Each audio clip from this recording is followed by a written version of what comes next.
Ano ang kaya mong gawin, Don Juan?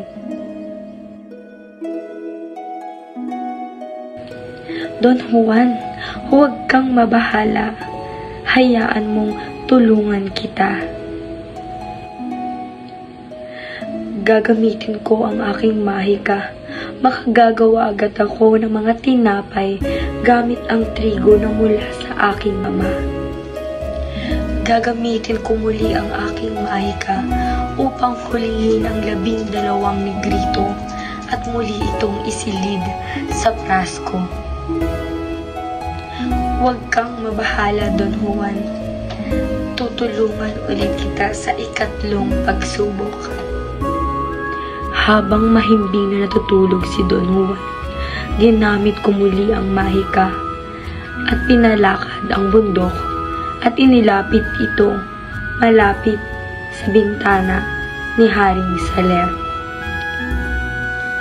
Masikhay kong tinatanggap na muli kang tulungan, Don Juan. Sa tulong ng aking mahika, ililipat ko ang bundok at gagawin ko itong kastilyo sa gitna ng karagatan.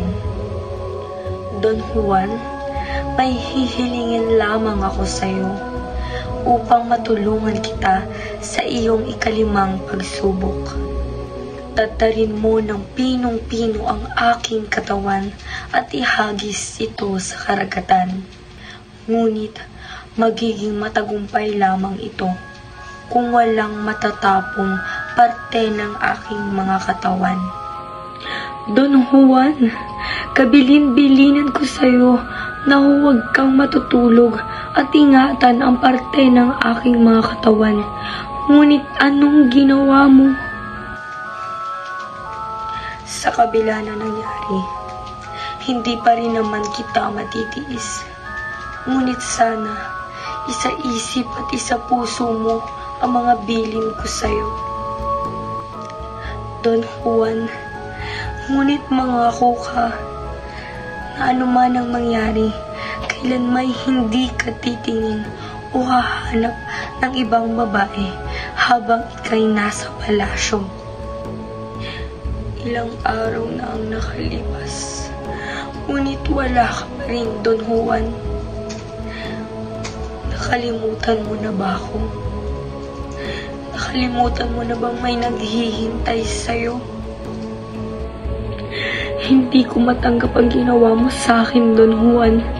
Paano't nakalimot ka sa mga pangako mo at nakahanap ng babae at ngayon pakakasalan mo na.